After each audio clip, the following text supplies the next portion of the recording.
Let's go. Di map Alpine. Nah, ini dia garis pesawat yang akan berawal dari sekitaran Railroad dan juga Dock yang akan berakhir di pertengahan Fusion dan juga Bluefield. Dimana kita melihat Kraken sudah mendarat.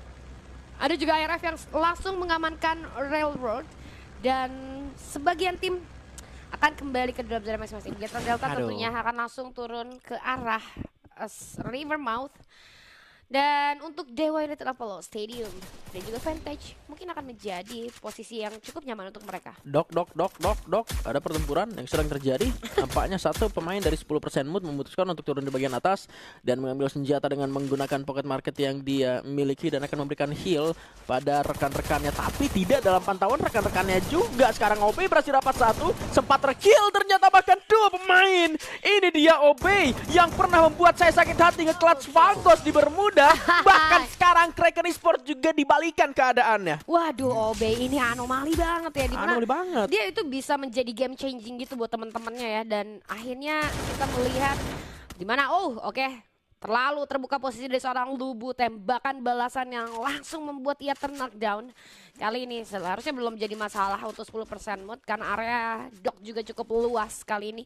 Sehingga tidak akan ada inisiasi cepat yang dilakukan satu sama lain. Sebenarnya cuma tembakan-tembakan jarak jauh doang yang dari tadi kita lihat. Mungkin yang berdekatan bisa inisiasi cepat, tapi kalau untuk jarak jauh ini untuk Lubu mungkin gak akan langsung di ending atau seperti apa. Namun di arah yang berbeda, tim Todak Snowfall. Tempat mereka meratakan Buriram ternyata kali ini bukan tempat yang baik untuk mereka karena kehilangan dua player ini akan berpengaruh tentunya untuk membuat mereka akan sedikit terdelay nanti sampai ke arah mid game karena mereka harus reset dulu nih. Oke, udah ada vehicle yang diamankan. Tapi gimana caranya mereka reset lagi ketika orang lain, ini kita ngomongin map Alpine juga ya, ketika orang lain udah siap move ke arah next checkpoint mereka dan bahkan Vesaka yang tadi mengusir tim Todak pun harus kedatangan tamu baru ini. Awas CB, kepala anda kelihatan. CB hati-hati. Nah, dia juga udah ngeliat lawan, dia udah buka tembak duluan. Nah kan, dia kena tembakan balasan dan harusnya sekarang seorang CB ngasih informasi ke arah teman-temannya untuk segera regroup di bagian rumah vending machine yang ada di area Snowfall. Karena kedatangan satu tim EVOS Divine, CB sempat tertembak, untuknya masih bisa melakukan reset kembali. Tapi oh my god, CB sempat memberikan sebuah headshot, tapi reviving dengan cepat dilakukan oleh Unknown dengan adanya Tifa dan juga Casey. Ditumbangkan kedua kalinya meskipun masih ada sebuah backup yang cukup baik, tapi Rasha juga terancam kali ini karena sebuah ledakan dari FG yang diberikan dengan seorang David.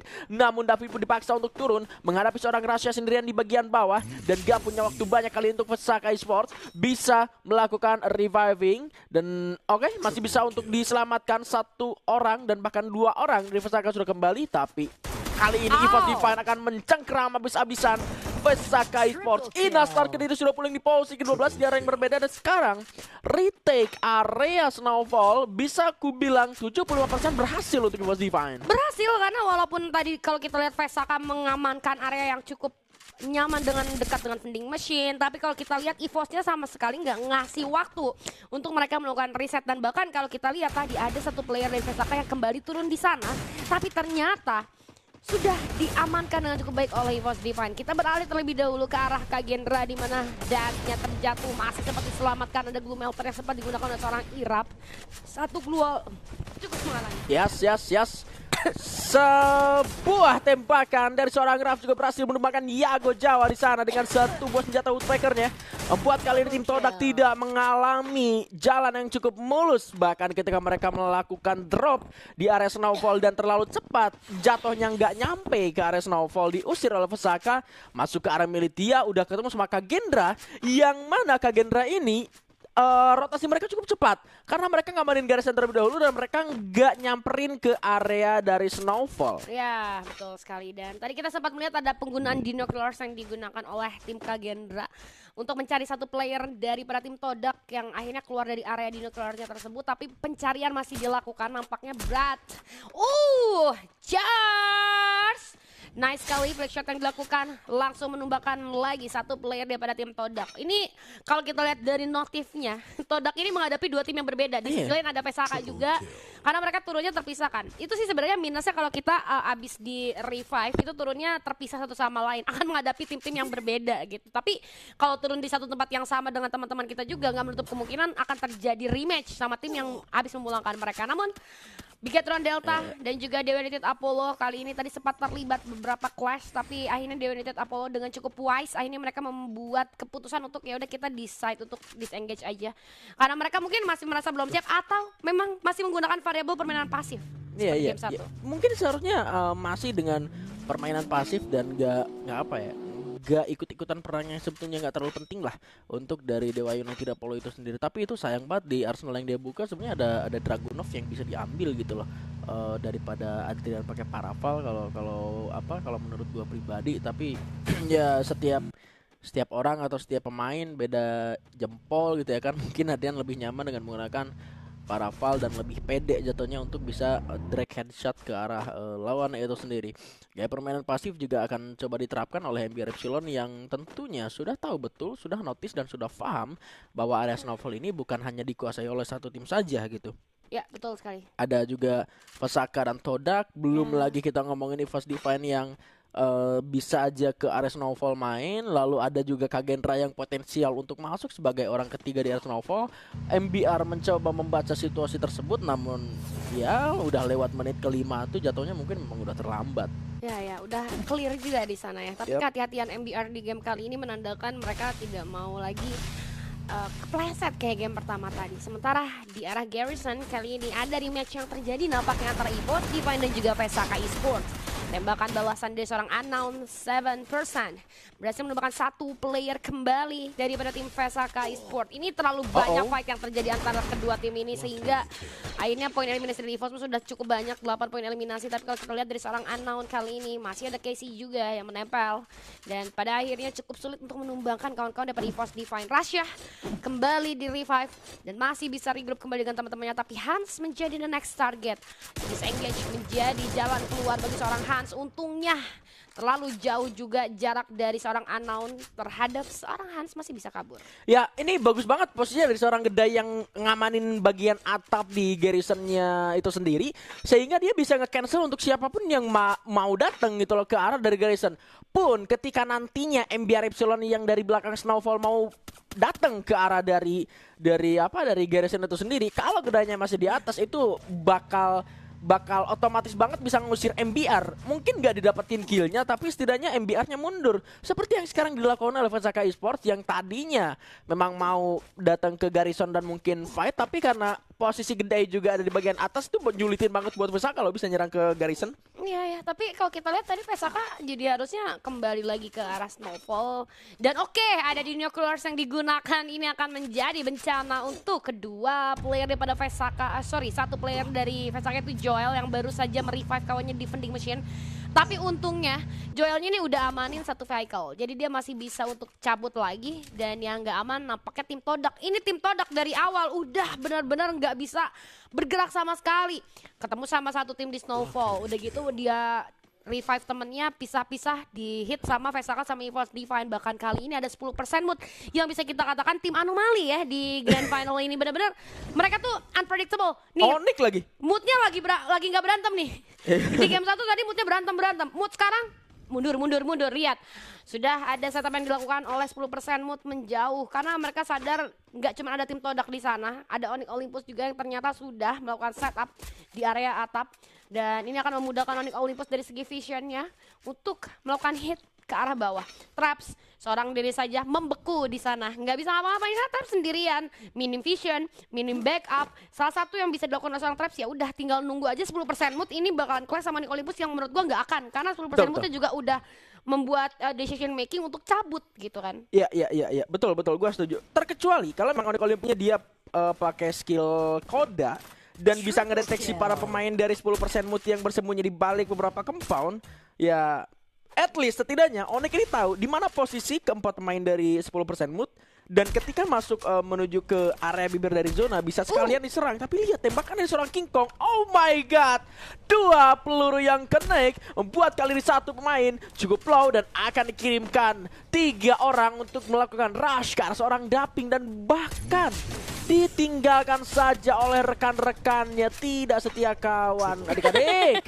Tidak setia kawan ya, tapi itu salah satu bentuk buying time mungkin ya dari 10% mood. Gak apa-apa teman kita satu mati, tapi at least kita bisa cabut bertiga. Bentuk pengorbanan ya? Bentuk pengorbanan, betul sekali, sangat murni hatinya. Dan kebolehan King Kong sebagai sniper memang kita nggak harus ini ya, nggak harus ragukan lagi gitu. King Kong ini salah satu sniper yang cukup baik dan mungkin akan menjadi the next rising star untuk sniper Indonesia. Kalau kita melihat kali ini zona akan bergerak kembali. Oke, circle-nya bouncing cukup jauh dari posisi MBR dan Vesaka Esport. Gua hampir kepleset Vesaka Hera lagi nih karena ganti Vesaka Hera mulu gitu kan. Dan Bigetron Delta juga sudah mulai semua tim melakukan permainan yang cukup pasif karena udah terlalu banyak fight yang di early. Patternnya akan sama sih kalau menurut gua. Mid game di patch Winterland kali ini akan selalu pasif midnya, pasti. Early-nya mungkin akan ada beberapa clash, itu pun karena drop zone yang bertabrakan. Tapi mid game akan seperti ini. Mereka akan saling untuk cari zona lagi gitu, mempersingkat waktu mereka untuk rotasi dan mengurangi resiko fight. Tapi kalau kita lihat resiko fight nampaknya akan coba dihindari juga oleh Kraken Esport, Bigan. Walah, ketangkap lagi playernya itu dari Kraken Esport, satu orang. Dan kalau mau ngomongin lagi soal patch Winterland ini, nah semakin kesini setelah melewati beberapa match day itu udah mulai kelihatan lagi nih seni tempur yang biasa diperlihatkan oleh setiap tim gitu ya. Betul. Yang awal-awal kok perang di Free Fire jadi kayak gini gitu loh setelah update ya. Mungkin itu adalah fase penyesuaian dari setiap tim, gimana caranya perang untuk meta atau patch yang sekarang udah kelihatan kok bagaimana seni berperang, bagaimana cara penempatan granat, lalu penempatan sniper yang mungkin bisa dideteksi lebih cepat lagi oleh pemain lawan. Dan sekarang sudah berhasil ditunjukkan oleh Onyx Olympus. King Kong berhasil menumbangkan Traps dengan satu buah headshot dari baretanya.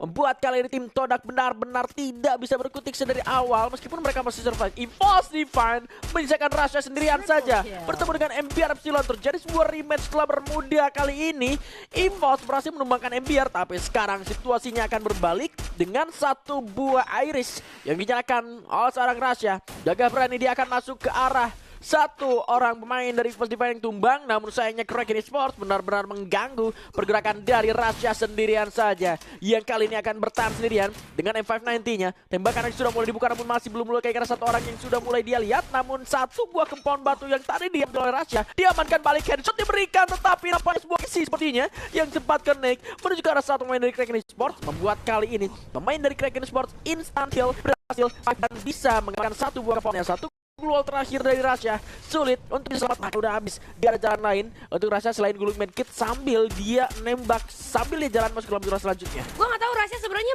notice apa enggak, karena tadi dia di depan itu nggak cuma Kraken doang kan, ada MBR juga. Makanya ketika Rasha maju ke arah depan, menurut gua wah berani banget gitu kalau untuk menghadapi 2 atau bahkan 3 player daripada Kraken.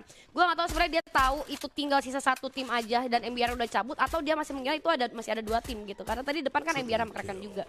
Tapi kita melihat tadi ada satu tim lagi yang pulang ke arah lobby, itu ARF tim. Dan POV kita beralih kembali ke arah Onyx Olympus, di mana 14 poin eliminasi. Balik lagi ke Rasha nih.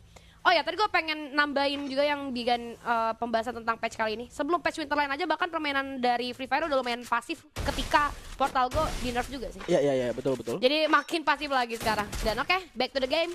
Rasha masih coba untuk bergol dengan player daripada Kraken Esports. Satu orang tembakan demi tembakan pun terjadi, tapi ternyata sulit sekali. Untungnya masih ada Rizal, ada dua-duanya. Rasha dua-duanya sama-sama mengeluarkan.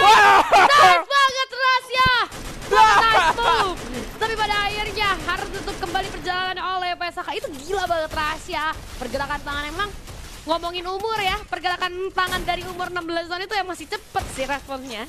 Ya seru banget guys. Jangan lupa untuk pencet juga tombol likes-nya. Ini udah ada 5.000 orang yang nonton, tapi likes-nya ini masih di angka 1.200 ya guys. Ya.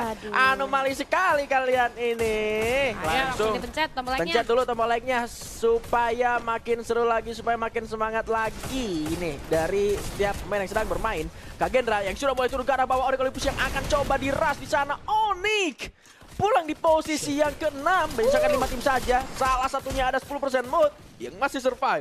Dan ada seorang Sky yang berhasil mendapatkan 1 poin eliminasi. Bigetron Delta dan bagian atas dari tim Kagendra. Wah, 5 tambah berapa belas poin eliminasi tadi Onyx Olympus kan hashtag 6 itu 5 poin ya. Tambah berapa belas harusnya sih poin mereka masih 20 something kalau gua nggak salah hitungnya.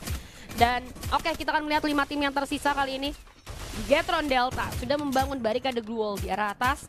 Satu playernya tumbang, tapi tidak masalah. Masih bisa di-revive kembali. Penumpukan terjadi ternyata ada Dewa, Kagendra dan juga Bigetron Delta. Kagendra yang tadi sempat tusun di game pertama, still survive, bahkan sampai top 5. Dan sudah mengamankan area compound yang cukup nyaman di area dalam. Untuk sementara waktu pertahanan pun masih bisa dibangun, tapi kita tidak tahu apakah mereka akan mencoba untuk keluar karena mungkin zonanya nggak akan ada di sini. Ya, udah ada Gloom Melter yang kirim seorang Irap, maju langsung dijepit begitu saja. Follow up-nya mana? Irap sendirian ke arah luar. Untung saja masih bisa diatasi dengan cukup baik. Dewa United Apollo pun tumbang di posisi kelima. 4 tim tersisa Bian. Yes, di antaranya masih ada 10% mood juga Kan? yang tetap untuk berusaha menggulung Miracle Kit dengan tidak adanya resource tambahan. Dan juga dalam pantauan dari Vesaka Esports seharusnya 5 gol dimiliki. Tembakan connect dari David membuat 10% mood pulang di posisi keempat. Lihat Raf berhasil merumbangkan Delta 8 di sana dengan sebuah shot dari Woodpeckernya. Delta 2 juga berhasil merumbangkan Ras dengan 1 buah M79-nya. Satu ledakan kembali coba diberikan. Ledakan kedua. Nice Koja. 1 buah Cloud Free merumbangkan dirinya, membuat Bigetron Delta pulang di posisi ketiga. Mantap Bigetron. Mantap Bigetron lagi ke POV-in lagi ya. Dan oke, kita lihat 2 tim tersisa Kagendra dan juga PSK 3 versus 2 dan masih berlindung, namun sebentar lagi zona akan menggigit kawan-kawan daripada Kagendra. Sementara unggul dari PSK, area yang cukup luas mereka amankan. Keluar udah ada Joel tuh yang siap nyambut karena Joel dapetin area atas dan siap banget untuk nge-backup teman-temannya. Gimana opsi kawan-kawan Kagendra exit way-nya seperti apa? Karena ini sulit banget posisi mereka. Keluar di bawah 2 udah siap tembak. Kalaupun mereka mau langsung loncat ke arah depan, ada Joel yang udah siap untuk nyambut mereka gitu kan. Dan masih ditahan Irap. Nunggu zona kah? Karena zonanya pun masih belum bergerak. Sebentar lagi kita akan memasuki zona ke-7. Cuman kalau kita lihat di bawah udah ada 1 player daripada Kagendra, yaitu Dad yang mencoba untuk memberikan beberapa pressure. Ada Gruul juga sudah dibangun kali ini, tapi POV Joel agak sedikit terganggu karena banyaknya Gruul yang sudah dibangun. Tapi ternyata pergerakan dari seorang David mampu membungkam Kagendra dan akan menjadi buaya untuk Vesaka Esports. Yes,